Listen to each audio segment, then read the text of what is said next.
आपके श्री चरणों मेरा प्रणाम, आप सभी को मेरा अभिवादन। आप समझे हम किडनी के बारे में देखेंगे, जो हमारे शरीर की बारीक बारीक छन्नियाँ हैं, जो शरीर के अंदर जो भी उपद्रवी चीज़ें उनको बाहर निकालने में काम करती हैं, मूत्र का निर्माण करती हैं।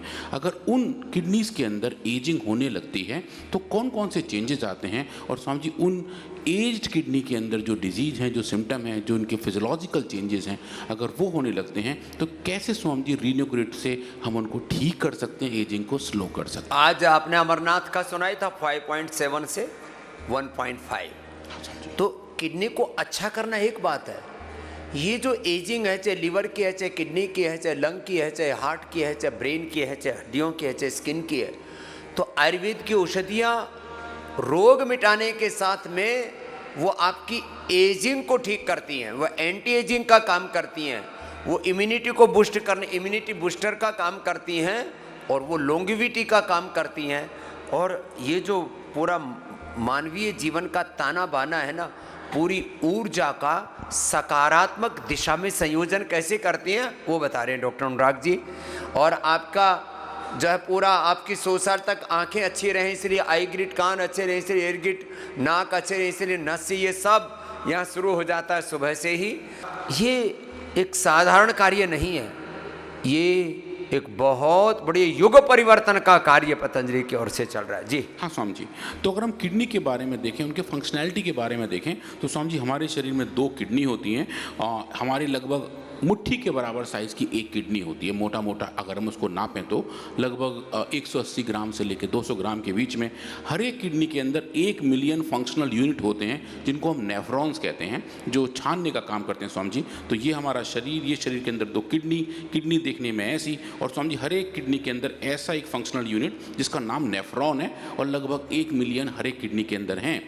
स्वामी जी पूरे दिन में लगभग हम 1.5 लीटर के लगभग यूरिन या मूत्र बनाते हैं, पर स्वामी जी फिल्ट्रेशन का जो काम है वो सतत रूप से चलता रहता है। और एक दिन में आप देखें तो हमारी किडनी लगभग 180 लीटर रक्त को फिल्टर कर देती है। स्वामी जी 180 लीटर को छान कर 1.5 लीटर में कन्वर्ट करना स्वामी जी बहुत ही ज़बरदस्त वाला काम है। सब कुछ फिल्टर करना, जो काम की चीज़ को दोबारा एब्जॉर्ब करना, और जो काम की चीज़ नहीं है उसको उसमें डालना। तो ये पूरे फिल्ट्रेशन वाला काम, सेलेक्टिव रीअब्जॉर्प्शन वाला काम ये स्वामी जी किडनी करती हैं। और जब से हम पैदा हुए और जब तक रहते हैं ये फिल्ट्रेशन स्वामी जी रोज़ का रोज़ चलता रहता है। तो 180 लीटर को स्वामी जी हम समझें, जो घर पे ऊपर पानी की टंकी रखी होती है वो लगभग 500 लीटर की होती है। तो स्वामी जी उसका लगभग 1/3 हिस्सा हमारी किडनियाँ रोज़ छान देती हैं, और रोज़ ये स्वामी जी कार्यक्रम चलता रहता है। तो किडनी के जो काम है, अगर हम देखें, मूत्र बनाने के अलावा भी बहुत सारे काम हैं। एक तो ये है कि स्वामी जी जो हम सब लोग पहचानते हैं कि शरीर में जो भी वेस्ट है, फॉरेन कंपाउंड्स हैं जिनकी ज़रूरत नहीं है, उनको बाहर निकालना। उसके साथ साथ हमारे ब्लड के पीएच को मेंटेन करना भी इसी का काम है। ज़्यादा एसिडिक ना हो जाए, ज़्यादा बेसिक नहीं हो जाए। एक फिक्स नंबर है हमारे ब्लड का, जो पीएच है वो पीएच 7.4 रहता है, वो ही हमेशा बरकरार रहे, उसकी जिम्मेदारी भी किडनी के पास रहती है। हमारे ब्लड का वॉल्यूम कितना रहना है वो भी किडनी तय करती हैं। ब्लड प्रेशर कितना रहना है स्वामी जी वो भी किडनी तय करती हैं। ब्लड के अंदर ग्लूकोज कितना रहना है स्वामी जी वो भी किडनी तय करती हैं। अलग अलग हार्मोन्स, मतलब कि जो हमारे शरीर के अंदर, हमारे रक्त के अंदर जो आरबीसीज हैं, रेड ब्लड सेल्स हैं, उनको बनाने का जो प्रोसेस है एक हार्मोन द्वारा कंट्रोल होता है, इरिथ्रोपोइटिन, स्वामी जी उसका निर्माण भी किडनी के अंदर ही होता है। और उसके साथ साथ शरीर में कितने आयंस रहेंगे, कितने सॉल्ट रहेंगे, वो भी स्वामी जी किडनी तय करती हैं। तो अगर हम बात करें किडनी की फंक्शनल यूनिट की, स्वामी जी ये है वो नेफ्रॉन, और इसके 3 बड़े फंक्शन हैं।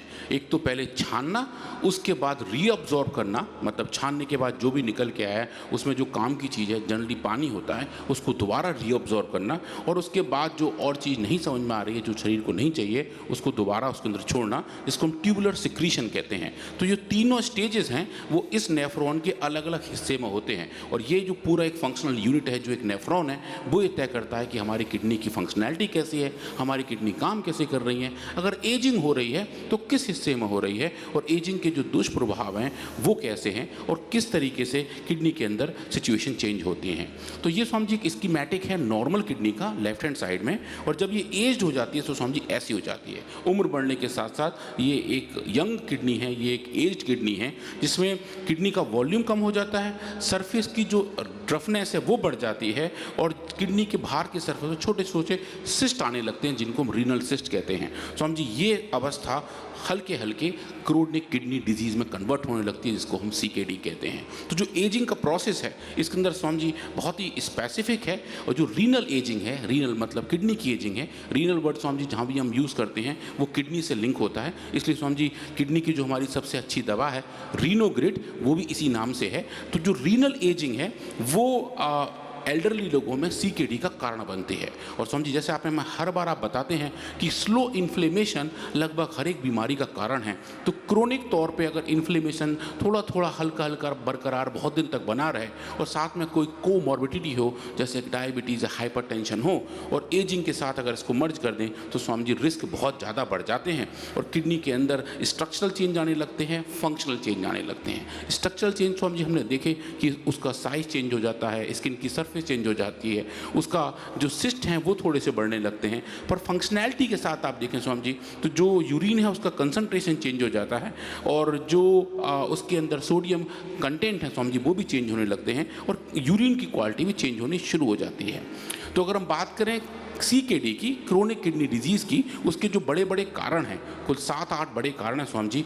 Diabetes, high blood pressure, heart problem, obesity, family history, tobacco use वो तो है ही हैं, पर स्वामी जी एक जो बड़ा वाला कारण है वो है उम्र। 60 साल से ज़्यादा लोगों को CKD होने के चांसेस स्वामी जी बढ़ जाते हैं।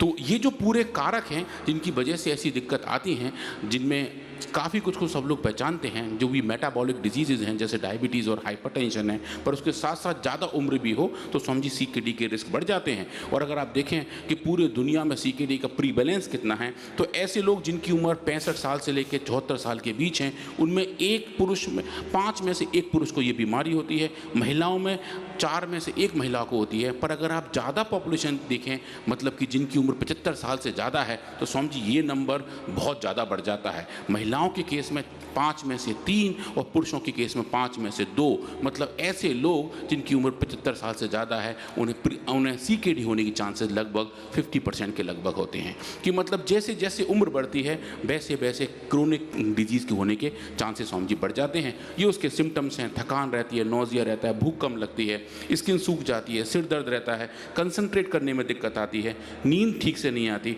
और मसल्स हर वक्त क्रैम्प से रहते हैं, उनमें थकान रहती है, हाथ पाँव खिंचे खिंचे रहते हैं। ये किडनी डिजीज़ के प्राइमरी लक्षण हैं।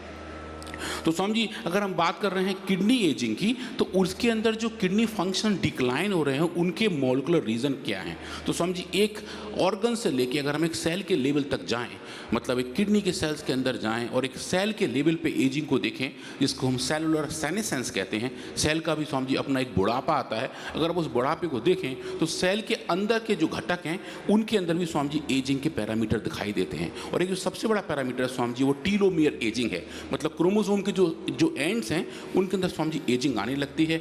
सेल के अंदर इन्फ्लेमेशन बढ़ जाता है, सेलुलर फाइब्रोसिस हो जाती है और एंडोप्लाज्मिक रेटिकुलम एक बड़ा जाल सा होता है स्वामी जी सेल के अंदर, उसके अंदर स्ट्रेस बढ़ जाता है, ऑक्सीडेटिव स्ट्रेस बढ़ जाता है और माइटोकॉन्ड्रिया जो हमारे शरीर के हमारे पूरे सेल के पावर हाउस हैं उनका भी डिसफंक्शन होना शुरू हो जाता है। तो ये जो फंक्शनैलिटी है ये स्वामी जी एजिंग के साथ खराब होने लगती हैं। और इसको फिर स्वामी जी अब देखें तो अलग अलग मेटाबॉलिक डिजीज़ के साथ भी कोरिलेट कर सकते हैं।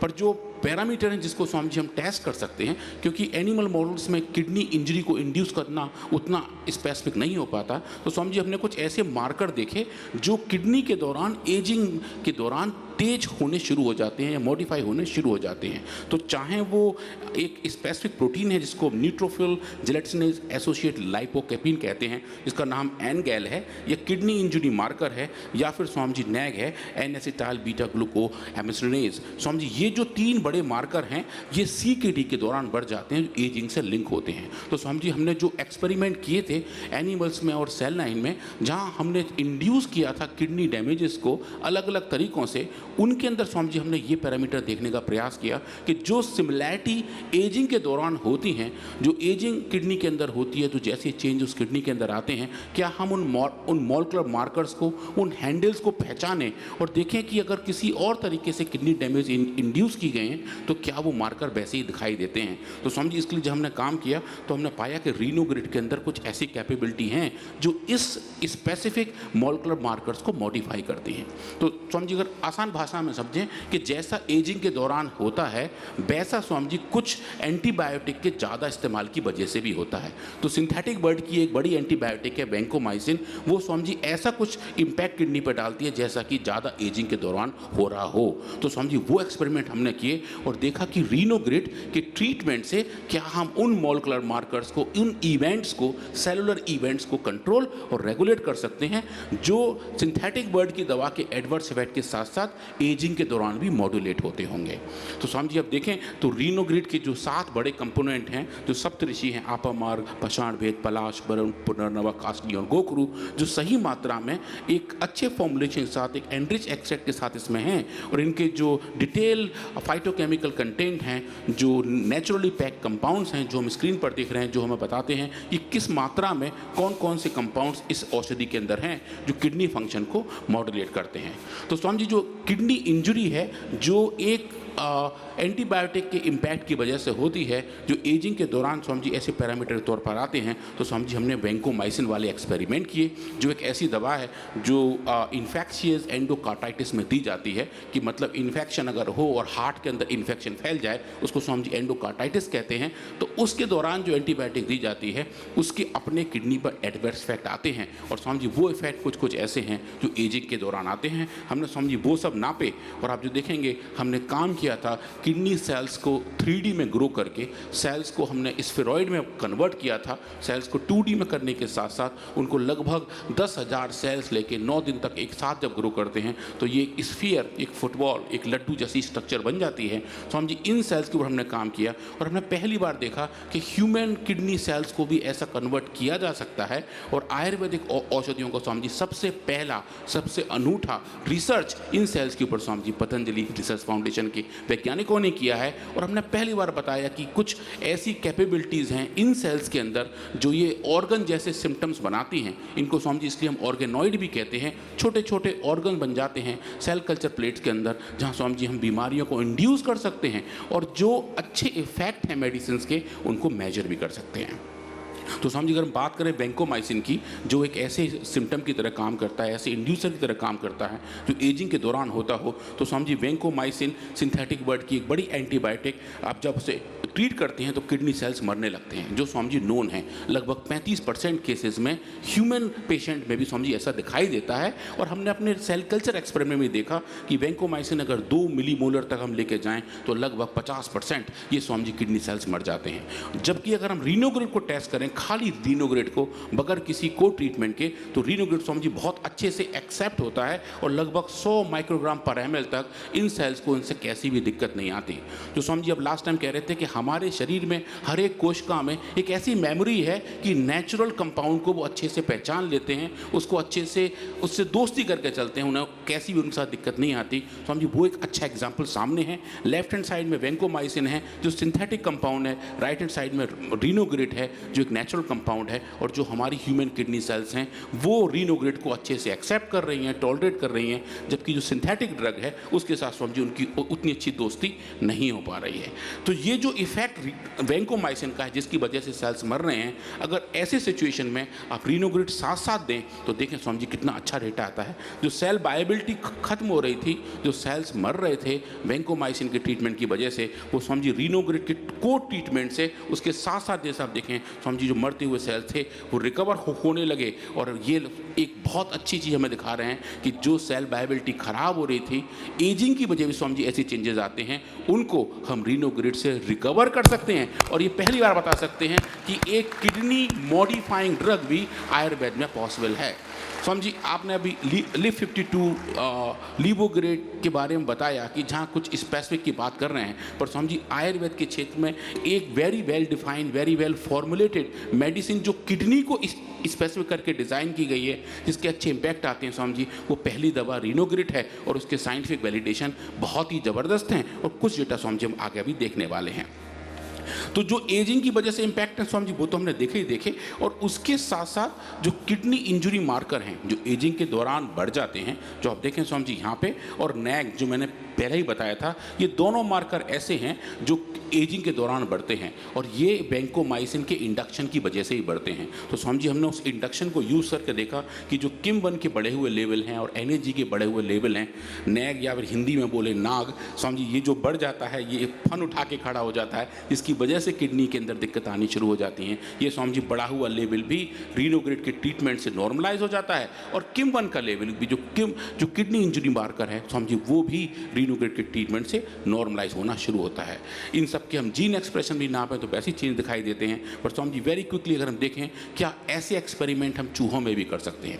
चूहों में स्वामी जी अब हम एक्सेलरेटेड एजिंग पे काम कर रहे हैं, उनको हम कुछ ऐसे कंपाउंड दे रहे हैं जो एजिंग को तेज करते हैं, जो उनकी लाइफ जनरली 1-2 साल होती है, उसमें जो इम्पैक्ट बाद में आते हैं वो स्वामी जी अभी पहले भी आ सकते हैं। वो कुछ काम अभी हमारा चल रहा है। पर उस दौरान अगर हम ये भी देखें कि वैंकोमाइसिन जो एंटीबायोटिक का इम्पैक्ट हमने सेल्स में देखा था, अगर वैसा इम्पैक्ट हम एनिमल्स में देखें तो उन एनिमल्स के अंदर भी क्या एज डिपेंडेंट चेंजेस कुछ दिखाई देते हैं, और अगर होते हैं तो क्या हम रीनोग्रेट से उन पे भी काम कर सकते हैं। तो समझिए ये भी डेटा बहुत ज़बरदस्त आए थे, जो एनिमल्स के अंदर ब्लड यूरिया नाइट्रोजन या सीरम क्रेटिनिन जो अभी आपने बताया था, समझिए ये भी बढ़ जाते हैं, जो किडनी इंजरी के बारे में बताते हैं। CKD का एक अच्छा मार्कर जो है वो हमें दिखाई देता है, और समझिए रीनोग्रेट के ट्रीटमेंट से ये बढ़ा हुआ ब्लड यूरिया नाइट्रोजन या फिर सीरम क्रेटिनिन जो लगभग समझिए 2.5 गुना बढ़ गया था, वो रीनोग्रेट के ट्रीटमेंट से वापस होके नॉर्मल होकर समझिए वहीं आ जाता है, जब नेचुरली इन एनिमल्स के अंदर इसको होना चाहिए। और उसके साथ साथ यूरिन के अंदर भी समझिए क्रेटिनिन का डिस्चार्ज होता है। ब्लड में जितना क्रेटिनिन है यूरिन में भी समझिए दिखाई देता है। अगर हमारे ब्लड में बढ़ गया है तो यूरिन में कम हो जाएगा, यूरिन में अगर ठीक जा रहा है तो ब्लड का लेवल भी ठीक हो जाता है। तो समझिए वो एक एक्सक्रीटरी मार्कर है। तो हमने रक्त के साथ साथ यूरिन के अंदर भी क्रेटिनिन का लेवल नापा और पाया बीमारी के दौरान यूरिन के अंदर क्रेटिनिन का लेवल कम हो गया था, और वो जो कम हुआ लेवल था वो रीनोग्रेट के ट्रीटमेंट से समझिए वापस नॉर्मलाइज हो गया, कि इसका मतलब किडनी क्रेटिनिन का सिक्रीशन यूरिन के थ्रू उतना ही करने लगी जैसा कि नेचर ने उनको बनाया था, जिस काम के लिए समझिए वो हमारे शरीर के अंदर होती हैं। तो ये फंक्शनैलिटी समझिए बड़ा अच्छी दिखी, और हमने पाया कि एजिंग के दौरान जो चेंजेस हैं वो यहाँ भी देखने को समझिए हमें मिले थे। अब जो एक बात आती है एजिंग में जो बहुत क्रिटिकल है, वो समझिए किडनी का साइज, किडनी का वेट, उसका टेक्सचर। तो समझिए हमने वो भी नापा और पाया कि वैंकोमाइसिन की वजह से किडनी का साइज बढ़ जाता है, लगभग समझिए 1.25 गुना तक ज़्यादा बढ़ जाती है, ज़्यादा फूल सी जाती है, और वो जो साइज़ है समझिए वो भी रीनोग्रेट के ट्रीटमेंट से ठीक हो गया। और जो स्पेसिफिक चेंजेस हमें किडनी आर्किटेक्चर में दिखने चाहिए समझिए वो भी दिखने लगे। तो अभी हम जो देख रहे हैं स्क्रीन पर, ये हिस्टोपैथोलॉजी है, जहां हम देख रहे हैं कि वैंकोमाइसिन की वजह से जो स्ट्रक्चरल चेंजेस थे, जो विध्वंस हो रहा था एक टिश्यू का, समझिए जो हमें यहाँ दिखाई दे रहा है, वो रीनोग्रेट के ट्रीटमेंट से भी ठीक होना शुरू हो गया। चाहे वो हम बात करें ट्यूबुलर नेक्रोसिस की, ट्यूबुलर डायलिटेशन की, या अलग अलग टाइप के इन्फ्लेमेशन की, वो जो इन्फ्लेमेटरी चेंजेस थे वो समझिए ठीक होने शुरू हो जाते हैं। इसको हम क्वांटिफाई करें तो हमें समझिए ऐसा दिखाई देता है। अब ये सब फाइंडिंग हमें बताती हैं कि इन सेल्स के अंदर एक अच्छी एजिंग जैसी सिचुएशन भी इंड्यूस की जा सकती है, और जो फिनोटाइप हमें दिखाई दे रहे हैं वो समझिए उम्र बढ़ने के साथ साथ होने वाले चेंज से भी बहुत अच्छे से कोरिलेट करते हैं। और इस पूरे प्रोसेस में समझिए रीनोग्रेट इन सबको बड़ा अच्छे से ठीक करता है। समझिए ये फाइंडिंग हमने एक बड़े जर्नल में पब्लिश की है, जिसका नाम है PLOS I, public library of science 1। और समझिए आप देख रहे हैं जो इस पेपर का टाइटल है वो क्लियरली बता रहा है कि रीनोग्रेट एक वैंकोमाइसिन इंड्यूस नेफ्रोटॉक्सिसिटी को भी ठीक करता है, जो समझिए अच्छे तरीके से लिंक होती है एजिंग के साथ साथ। और जो किडनी इंजरी के बायोमार्कर हैं, और जो समझिए क्रिटिनिन और यूरिया का क्लियरेंस है, जो एजिंग में समझिए सिग्निफिकेंट रोल प्ले करता है, वहाँ रीनोग्रेट के बहुत अच्छे रिस्पॉन्स दिखाई देते हैं। और समझिए ये फाइंडिंग अब बहुत अच्छे से एक्सेप्ट हो रहे हैं। और आप देखें जो औषधियाँ हैं समझिए, ये पेपर भी इन औषधियों के नाम से ही आ रहे हैं। और आज के 4 या 5 साल पहले हम देखें जब हम इन पेपर को कम्युनिकेट करते थे तो रिव्यूअर्स के और एडिटर के यही क्वेरी होते थे कि भाई ये दवा कौन सी है, आयुर्वेद क्या है। अब समझिए ऐसे कोई भी प्रश्न नहीं आते, वो सब लोग उसे बहुत अच्छे से एक्सेप्ट कर रहे हैं, दवा को पहचान रहे हैं, और समझिए आयुर्वेद के विज्ञान को भी उतना ही पहचान रहे हैं। तो ये बहुत बड़ी बात है किडनी के लिए रीनोग्रेट, और जो मैं कह रहा था लीवर के लिए ये लिवोग्रिट और लिवोग्रिट वाइटल। तो ये अब जो मॉडर्न मेडिकल साइंस में जो एलोपैथी के द्वारा नहीं हो पाया, वो हमने आयुर्वेद से करके दिखा दिया है।